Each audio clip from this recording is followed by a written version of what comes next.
hope this finds you, your family, and your friends safe and healthy. Most of us have never experienced a sudden widespread change in the way we live our daily lives like we have with the COVID-19 pandemic. Your friends at Community Bank of Elmhurst are here to help with all of your financial needs while keeping you and our employees safe. We continue our commitment to our customers and our community through these uncertain times. Our business banking team has devoted countless hours helping our business customers and other key local businesses obtain Small Business Administration Paycheck Protection Program loans. We promise to continue providing you the most up-to-date guidance from the SBA. We anticipate our economy returning to normal soon and look forward to serving your needs and the needs of our community for many years to come. Thank you. Welcome to Elmhurst, our community. I'm Ken Bartels, your host, and I want to thank Rich Reichert for his opening comments to this very special banking program on the SBA's PPP Program Loans. To cover these very complex loans and ones that make a big difference to many of our customers and friends, I have Mike Himmis, Senior Vice President and Chief Commercial Lending Officer at the Community Bank of Elmhurst. Now, Mike has a number of slides to get through, and we'll get them in just a minute. But I want to first, Mike, welcome to Elmhurst, our community, and I wanted to ask you a couple of questions first as background for our audience, and that is, the PPP program came along as part of the CARES Act. Who did it help, and why is it really important? Sure, thanks for having me, Ken. It's a pleasure to be a part of this program, especially at such a crucial time for most small businesses. And that's exactly who it helped, small businesses. The government defined as 500 employees or under businesses that have been open on or before February 15th of this year, as well as those who have certified that they need the loan based on economic uncertainty. So there are a series of certifications they have to make to declare themselves eligible, technically. As long as all those three things are hit, they could be helped with the PPP. It was crucial because, as we all know, the economy shut down. I've never seen anything like it in my lifetime. And the goal of the program, as we'll get into, was to keep employees working, keep money in their pockets so they can kind of keep the economy going as best we can while we're all getting through this. This like everybody has said, this is unlike anything we've ever gone through. Now, many of the stimulus programs didn't use third parties. So the PPP loans utilized banks and lenders as the application process people. Why do you think this program was singled out for third-party participation? To get the most money out on the streets as quickly as possible to as many people as possible. This brought in banks into the SBA fold that had never done an SBA loan ever before. We've done them before. Luckily, we were already approved, but there are many banks that weren't approved that they fast-tracked through to approval. So every financial institution across the country were getting questions from their clients. And if they weren't set up to handle this program, they'd have to go elsewhere. So there was also a great motivation to move forward and be set up with the PPP if you weren't already. So if it all were through the SBA, I can't imagine the backlog. The money would not be out there. So by them using the banks, it put the money on the streets as quickly as possible. So when this program was announced and when it was officially funded, and I know it was funded twice, there were two segments, what was the actual process that a business had to take in order to be considered, in order to apply? What Sure. did you have to do with them? So there was an application that was eventually released. There was a lot that we had to go through. This has been, the whole process has been complicated and convoluted. So first wanted to thank all of our small business clients for navigating through this with us because we're learning this at the same time. They would fill out an application. They would certify that they need it, as long as there was a whole laundry list of certifications that they'd make. And then they would submit payroll information, mainly payroll information. There were a few other things. We would review the application, make sure it was complete, and then once we determined that it was a full and complete application, we would process it in the SBA system, which was a whole nother story to get into over a happy hour someday.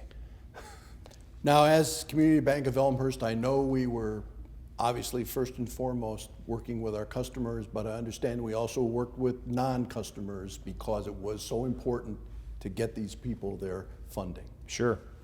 You know, we exist as a community bank to serve as many businesses in our backyard as we can, and we did just that. We had a number, well, quite a lot, businesses knock on our door and ask for help. They, for one reason or another, weren't getting the quick service they needed from the mega banks down the street, and we were able to quickly and efficiently hold their hand through it and get them in the SBA system. So I want to get into the real reason for the program, and that is to provide information to our customers and friends, anyone watching. A portion or a part of the PPP loans was a forgiveness application. And we recently got the guidelines on this forgiveness, and I know it's pretty intense. And so I know you've got a number of slides, but we'll take all the time we need because this program is exclusively to be of help to people who are about to enter the next phase of the PPP process, and that is applying for potential forgiveness. So I'll turn it to you and your slide program. Sure. Thanks, Ken. Yeah, it was. This is a long time coming. I mean,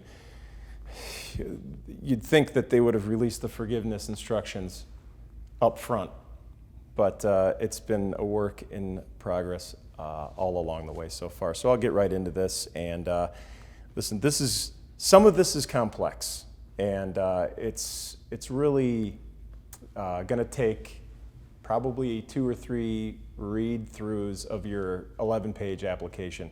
But I'm going to try to break it down and focus on the most important segments of this program. And then you'll, upon request, or I know we'll be sending out this PowerPoint presentation for further reference as well. So let's get into it. We've already covered some of the background here. Important to know, this is not all-encompassing. Like I said, we just tried to summarize what we think will help you the most. There's also most recently been talk about the government changing or tweaking some of the rules of this program. There's legislation right now in the House and the Senate, so keep your eyes on the news, and everything I'm doing here may change, so we'll see. I think the main points will stay the same. The goal of the program is, this is important because we've gotten a lot of borrowers worried about the fine details, but overall, the government wants to get money into workers' hands. Even if they're not working, they want money going to them. That's the main point of this program. It has started to shift a little bit towards keeping businesses afloat, but initially it was to keep the workers paid and to keep the workers employed by the businesses, so when they come back to work, they'll be able to resume normal activity as easily as possible. For forgiveness, the main takeaway is if you've decreased your salaries and wages, and you've reduced your total headcount, there may be some reductions to forgiveness. There are some safe harbors that we'll also go through.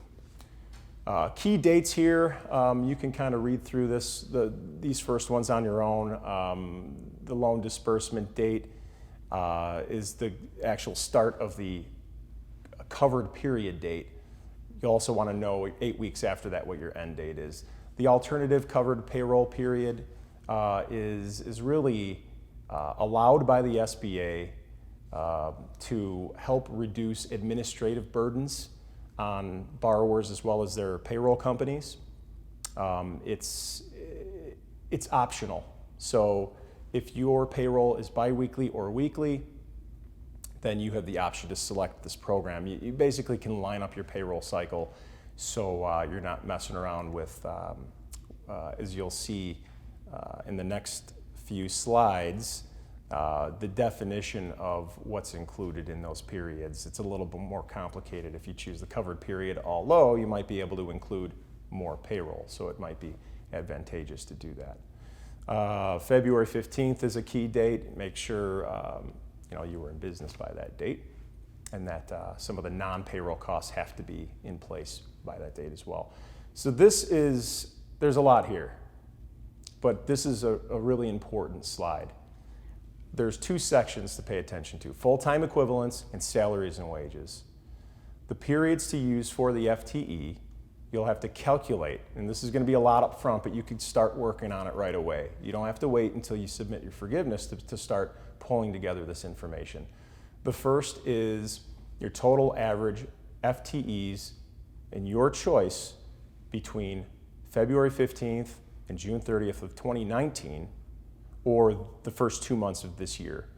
That's going to be used as your reference period. Seasonal employers also have some other choices you can read in the interim final rule about. You also need to know the FTEs on your pay period, including February 15th this year, as well as what they're calling a safe harbor period, which is between February 15th and April 26th of this year. And then last but not least, June 30th, which is the end date of the program and also used in the safe harbor calculations. There's a simple safe harbor as well, so just to make things a little more convoluted, January 1st, 2020, and the last day of your covered period, which again is determined by when you received the funds. Secondly, salaries and wages. You'll see some similarities here. You need to calculate the average salaries and wages for each employee, not total. The reference period here, this is a little confusing why they did this, but January 1st to March 31st, 2020. It's a different reference period. That's what the government did. We're all curious if they're going to tweak that, but we move on. So the rest of them are the same, the 15th February of this year, and then February 15th to April 26th, as well as the June 30th. Okay, the actual application. I'm just going to roll through this here. There's 9 segments, 11 pages. Please read through it 2-3 times, however long it takes you to understand it. Hopefully with this presentation, it'll help you understand it. And then we suggest not working page 1 through 11, but kind of going in the reverse. So let's start with the worksheet. So the point of the worksheet is to, and here's what it looks like. You can also use your own or develop your own spreadsheet if that's easier. It's to determine your payroll costs. This is important to understand. You can include your payroll costs paid, actual cash paid, or incurred but not yet paid during the covered period, as long as you pay it on or before the next regular payroll date. So basically, to give you a quick example, if your payroll cycle ended on June 15th and your covered period end date ended on June 20th, there's those 5 days that you can count in your forgiveness calculation. You can't count the entire next payroll cycle, but you have to prorate it. The good news is, if you've incurred it during the covered period, you can include it. All payroll costs are limited to annual cash compensation of $100,000 per employee, which works out to about $15,385 for the 8-week period. Bonuses are allowed. If this is something you've determined you would like to pay your employees, or maybe it helps you get to the number you're looking for, you can pay bonuses as long as you're still under that 15,000 mark. The same paid incurred expense concept applies for non-payroll costs as well, and we could get to that. Again, this is the table. And then here we go. Okay. Employees, excluding owners, receiving annual compensation of less than or equal to $100,000 go on table 1. This is, there's a nuance here. It's for all pay periods. If there's one pay period where the employee gets bonused the equivalent. So if you take that and extrapolate it over a whole year and it adds up to more than 100,000, they go on table 2. That's important because you don't have to include them in this calculation we're about to do. So please pay attention to that. If there was a, a commission or a bonus period, that would get you over that amount. Table 1 includes cash compensation. Let me get through here. Okay, average weekly full-time equivalents. There's 2 options to calculate. This is up to you. You're going to be consistent through the application, so it really doesn't matter if you determine what's best for you. You can calculate it exactly, number of hours paid per week divided by 40, you round it up, so you can see the example there, or the simplified method where if an employee is 40 hours or more, you enter 1. If it's a part-time employee, you enter 0.5. Nice and easy. And they allow that because they know that certain employers might not keep track of all of the hourly data. So choose what you wish. The FTE reduction exceptions are allowed to, we know that a number of these issues are definitely taking place during this economic downturn. If you've laid off your employees, but you've offered to rehire them, if they have rejected that offer, you can actually put whatever their equivalent is in the reference period in their full-time equivalency calculation. So you're not going to get dinged for it, basically. If you have fired employees for cause, those who have voluntarily resigned, or requested and received a reduction of their hours, which has happened to a lot of our clients, you don't have to basically cut them out in full. There's a box in the, well, you could go back and look at the worksheet, but there's a box in the worksheet at the bottom where you can enter them in. So you want to restore the FTE number to what they were prior. Please read through the interim final rule on loan forgiveness. It's on page 14, letter A, for this specific topic. Okay, so I promise this all won't be as dense, but the next few calculations are very important to understand. The reduction in salaries and wages is the first way that you can have your forgiveness reduced. And they look at this by taking the total dollar amount of your salary and wage reductions that are in excess of 25% of the base salary wages for the first quarter of this year. That's the reference period, as I was talking about. Was there a reduction of greater than 25%? This is for any employee, so you have to calculate for each one. Here's how the calculation goes. You take your average salary or wage during your covered period, which is, again, when your loan starts to 8 weeks after, and you divide that by the reference period, which is Q1.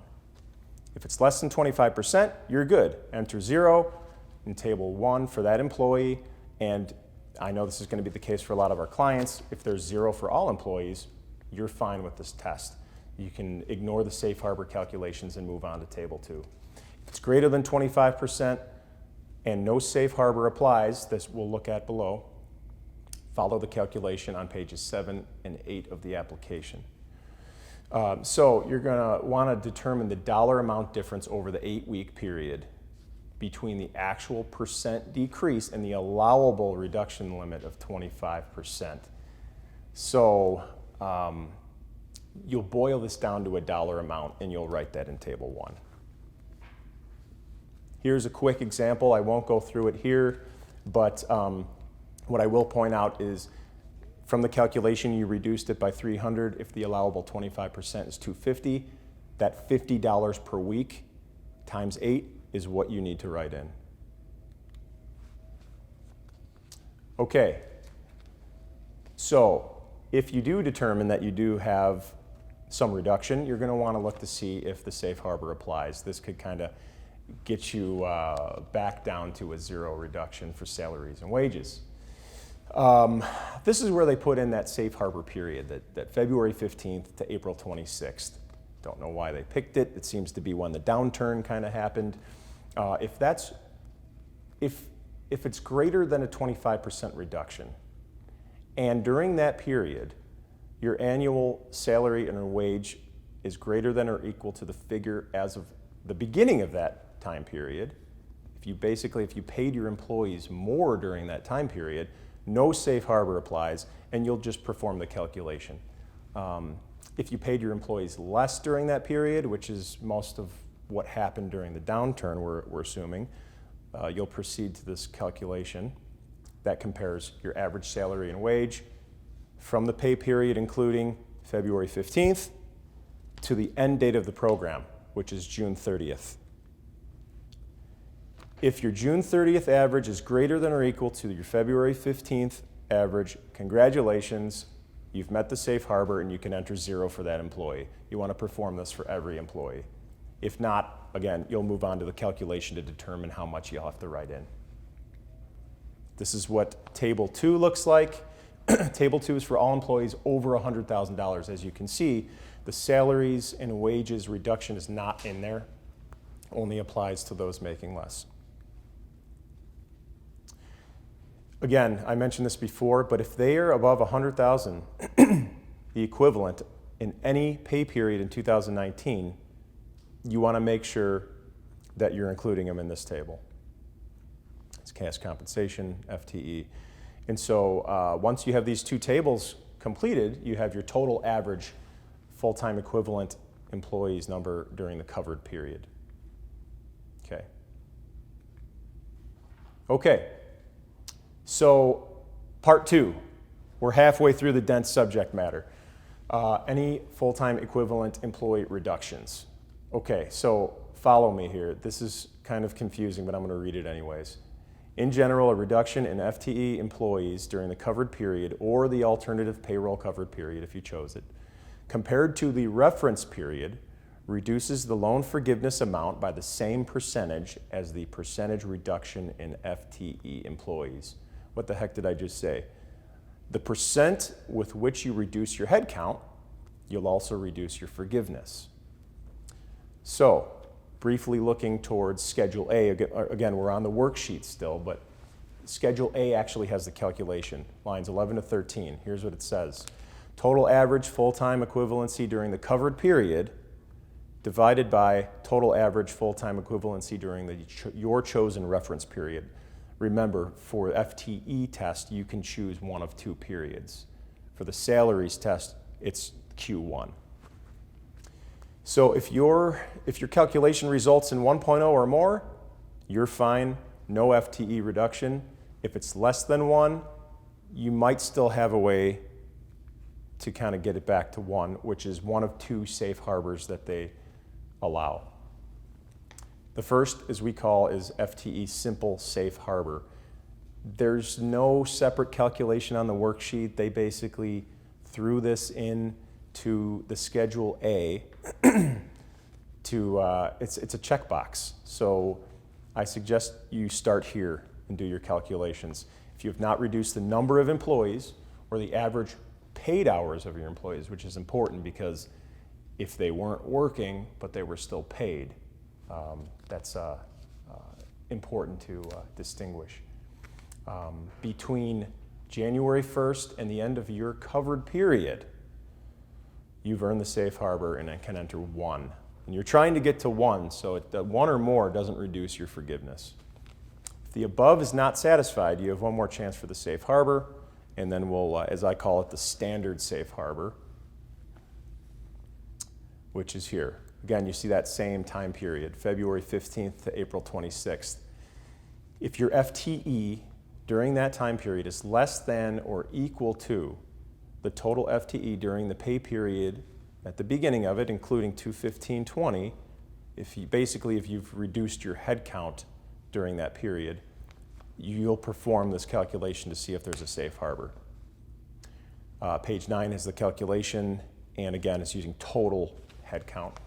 The calculation compares total average FTE from the pay period, including 2/15, to, again, the end date of the program, June 30th. If your June 30th average is higher than the February 15th average, your safe harbor's been met and you can enter 1 and you're good to go. If the safe harbor has not been met, or as we saw above, If you've actually increased your headcount during that period of February 15th to April 26th, you'll move on to Schedule A, lines 11 through 13, and you'll do the calculation. Okay, we've made it through the hard part. So, the whole point of Schedule A, which is everything you've been working on so far, is to try to fill out Schedule A and eventually the application. This basically takes the information, total payroll costs, and you get your FTE reduction quotient, and as you can see here, you'll just kind of plug and chug. This is where you first see the non-cash compensation payroll costs during the covered period, or the APCP, which is health insurance, retirement, and state and local taxes on compensation. This is the first place you'll enter that in. And again, it's paid or incurred during the covered period or your alternative payroll covered period. More guidance is needed from the SBA, but it appears that this is only for non-owner employees, as you'll see right here. So, compensation to owners is separate on Schedule A. Everything you've done so far on those two tables on the worksheet is for employees. This is the only section in here for owners.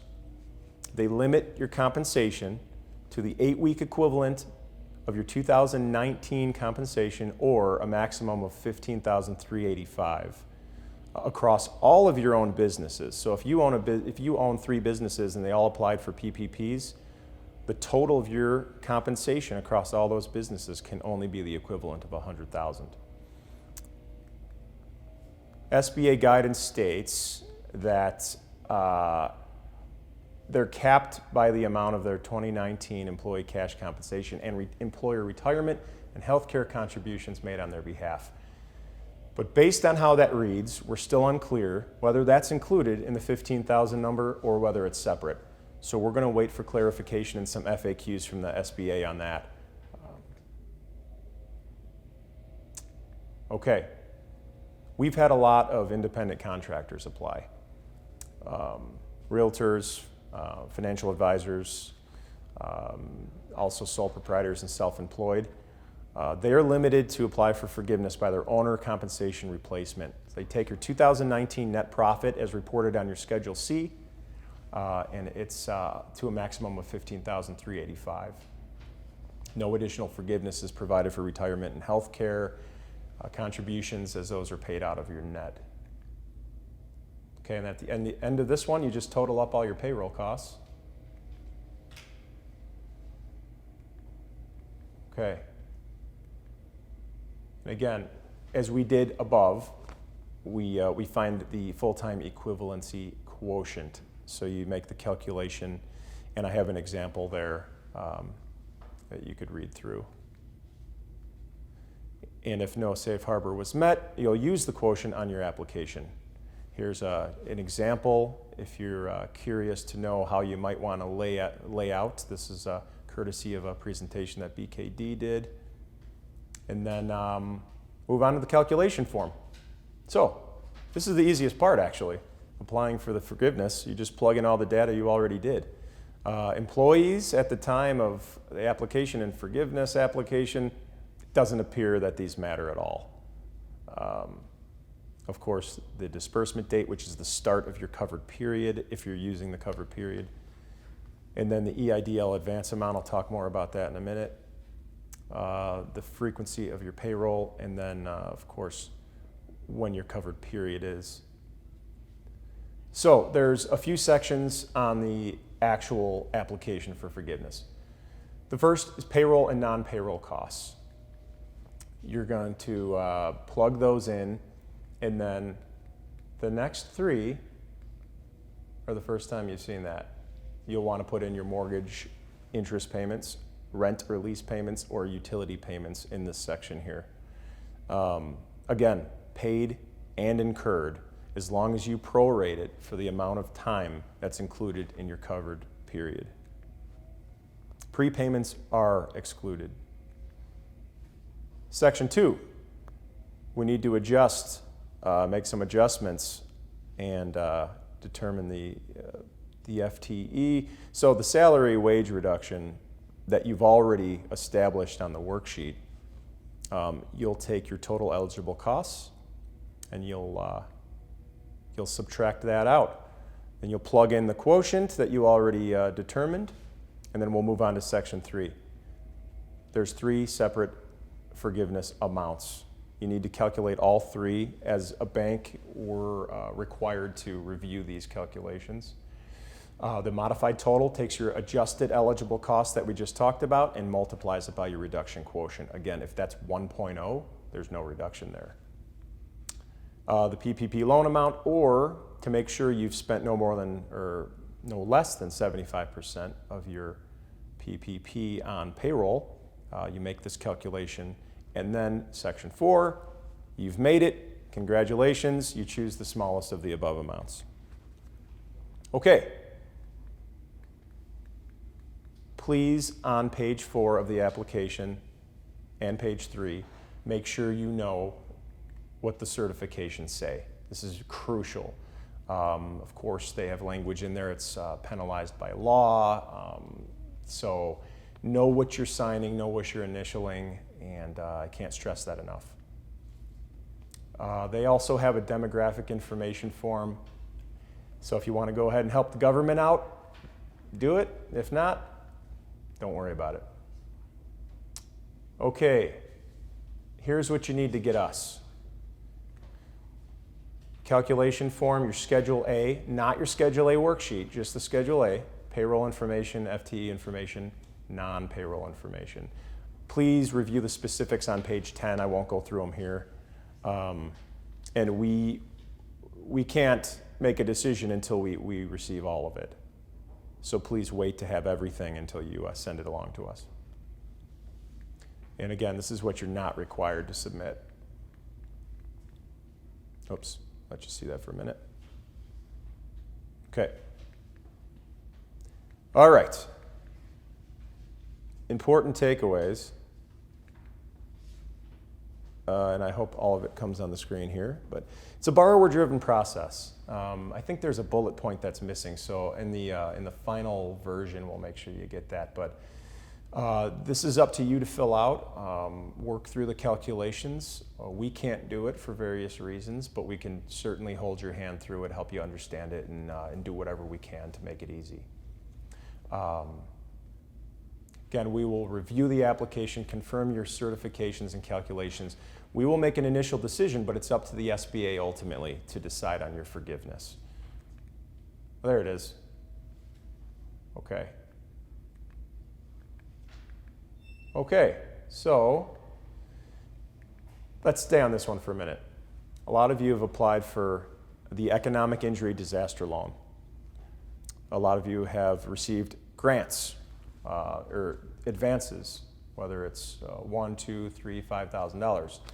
Whatever you received is going to be reduced from your forgiveness. This is something they kind of sprung on us. They kind of teased us with it on the application, but never said how it would be used. Well, here it is. So just please plan for that, and we can get into what a final loan would look like if not all of it's forgiven. As mentioned before, again, can't stress it enough, pay attention to your certifications, and then I just wanted to, again, stress that there may be changes here.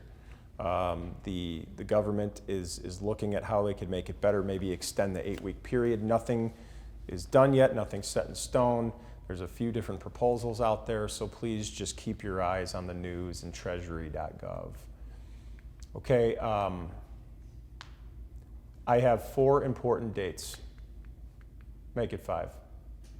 Your next payroll date. This kind of determines when you're going to send us the application. There's no date. There's nothing in the SBA regulation that says we can only accept something after this date. So your next payroll date, if you've used the cover period and you could use the incurred piece, you're going to want to wait till that payroll is finished so you can send us the proof that it's been paid. Same thing with bills, whether that's utilities, leases, whatnot. June 30th is the safe harbor date, also the end of the program. If you have used those in your calculations to achieve what you need to for the salaries, wage reduction, and the FTE calculation, you're going to want to wait till after that date to send us everything. 60 days, that's the amount of time we have to decide on forgiveness, and then 90 days after that, after we submit it to the SBA, they can take 90 days to let us know, and then also send us the forgiveness proceeds. 6 years, you got to keep all your documentation for that long. Sorry, make a file, lock it up. SBA can undertake a loan review at any time within that period.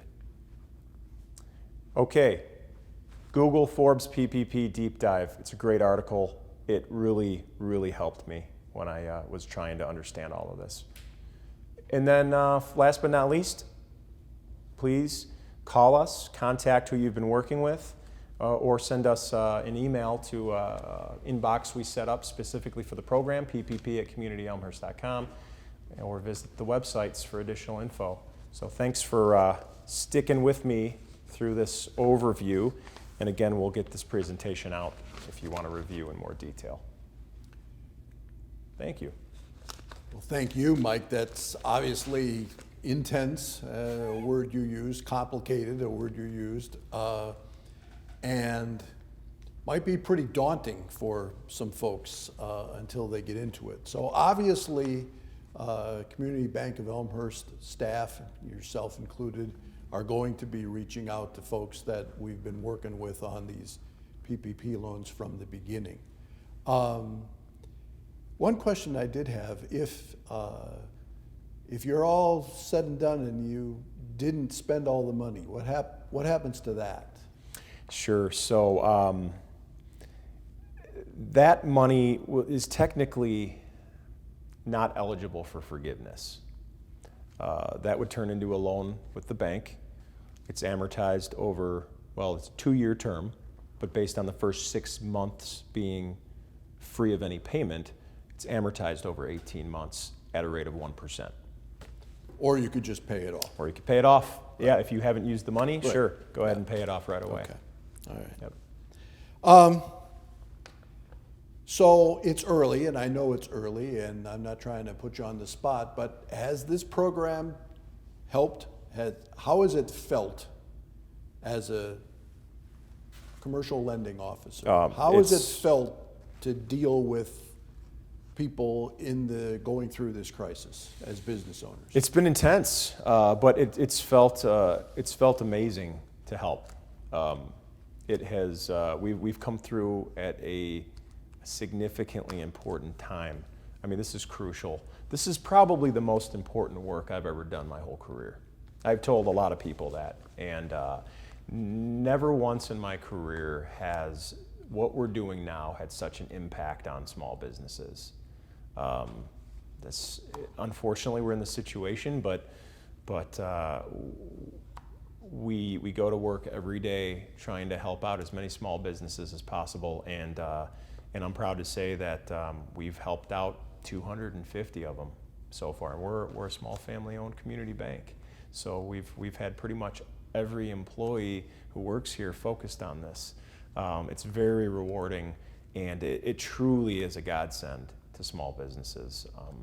There's a lot. I mean, the feedback that we've gotten after informing someone they've been approved, that there's not much more that makes you feel better.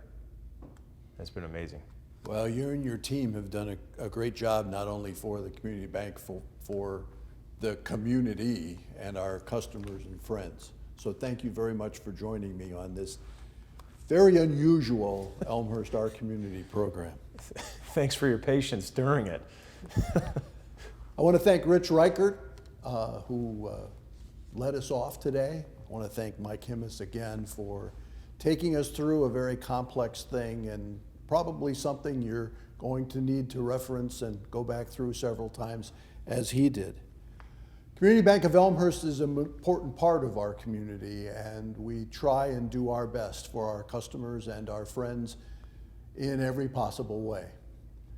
The COVID-19 has affected us all, and hopefully it's starting to wane and it can go away just as fast as it would like to.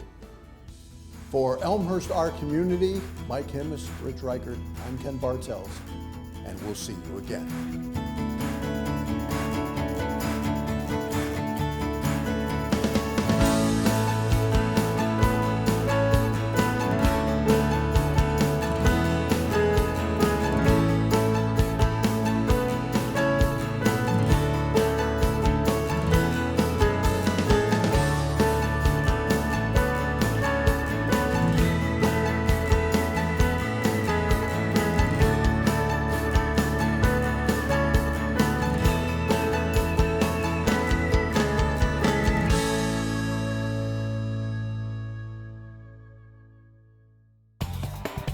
The Community Bank of Elmhurst Business Zone has modern co-working space and a conference room free for our business customers. Visit the zone today at communityelmhurst.com. Member FDIC, Equal Housing Lender.